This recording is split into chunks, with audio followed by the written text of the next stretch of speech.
একটি মামলা নিষ্পত্তি হতে কত বছর সময় লাগতে পারে এরকম তথ্য কিন্তু সচরাচর প্রত্যেক ক্লায়েন্টই আমাদের কাছে জানতে চায়।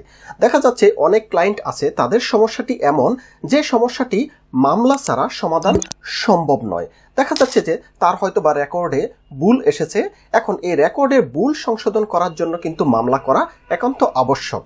তো এই ধরনের ক্ষেত্রে যখনই আমরা ক্লায়েন্টকে বলি যে আপনি আপনার একটি মামলা করতে হবে, তখন ক্লায়েন্টরা খুব ভয় পায়, বলে যে না না মামলায় যাব না, একটি মামলা নিষ্পত্তি হতে বছরের পর বছর সময় লাগে। হয়তো বা কারো কাছ থেকে সে শুনেছে যে মামলা নিষ্পত্তি হতে 20 বছর 50 বছর সময় লাগে। তো প্রকৃতপক্ষে আসলেই কি মামলা নিষ্পত্তি হতে এত বছর সময় লাগে কিনা এই সম্পর্কে আপনাদেরকে কিছু ধারণা দেওয়ার চেষ্টা করব। তো প্রথমে বলে নিচ্ছি, মামলা নিষ্পত্তি হতে কত বছর সময় লাগবে এই ব্যাপারটি কিন্তু প্রত্যেকটি মামলার ধরনের উপর ভিত্তি করে সময়ের পার্থক্য হতে পারে। দেখা যাচ্ছে যে এমন অনেক মামলা আছে যে সমস্ত মামলাগুলো 1 বছরের মধ্যে নিষ্পত্তি হয়ে যায়। আবার কিছু মামলা আছে যেগুলো 2 থেকে 5 বছর সময় লাগে। আবার এমন কিছু ধরনের মামলা আছে যেগুলো অনেক সময় লাগতে পারে, সেক্ষেত্রে 10 বছরও লাগতে পারে। তো তাহলে কোন মামলাগুলো খুব দ্রুত সময়ের মধ্যে নিষ্পত্তি হয়ে যায়? দেখা যাচ্ছে যে আমরা সাকসেশনের মামলা করি বা গার্ডিয়ানশিপের মামলা করি বা ফ্যামিলি কোর্টের বেশ কিছু মামলা করি বা ক্রিমিনাল অনেক মামলাও আমরা দেখি যে 1 বছরের মধ্যে কিন্তু নিষ্পত্তি হয়ে যায়। তো আবার কিছু মামলা আছে, যেমন আমরা চেকের মামলা করি এনআই অ্যাক্টে, সে সমস্ত মামলাগুলো আমরা দেখি 2 বছর থেকে 3 বছরের মধ্যে নিষ্পত্তি হয়ে যায়।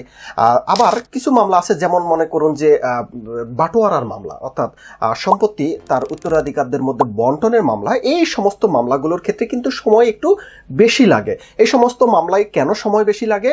কারণ এখানে অর্থাৎ মামলায় পক্ষ অনেক বেশি থাকে।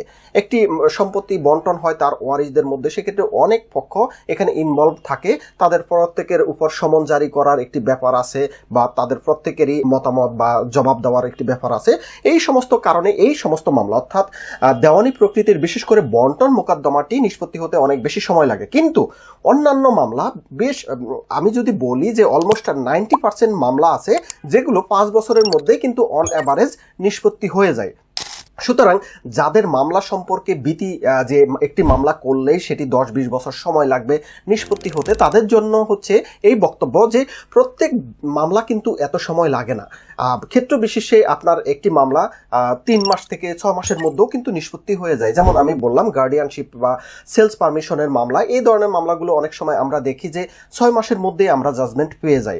সুতরাং একটি মামলা নিষ্পত্তি হতে কত বছর সময় লাগবে এটি কিন্তু স্পেসিফিক্যালি এভাবে বলা যাবে না যে এত বছর সময় লাগবে। প্রকৃতপক্ষে মামলার ধরনের উপর ভিত্তি করে মামলা কত বছর লাগবে সেটি কিন্তু মামলার ধরনের উপর ভিত্তি করেই কিন্তু নির্ধারিত হয়ে থাকে।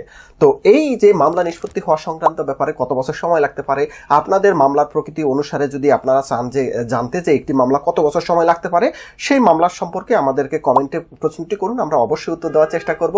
তো ভিডিও দেখার জন্য সবাইকে ধন্যবাদ। আল্লাহ হাফেজ।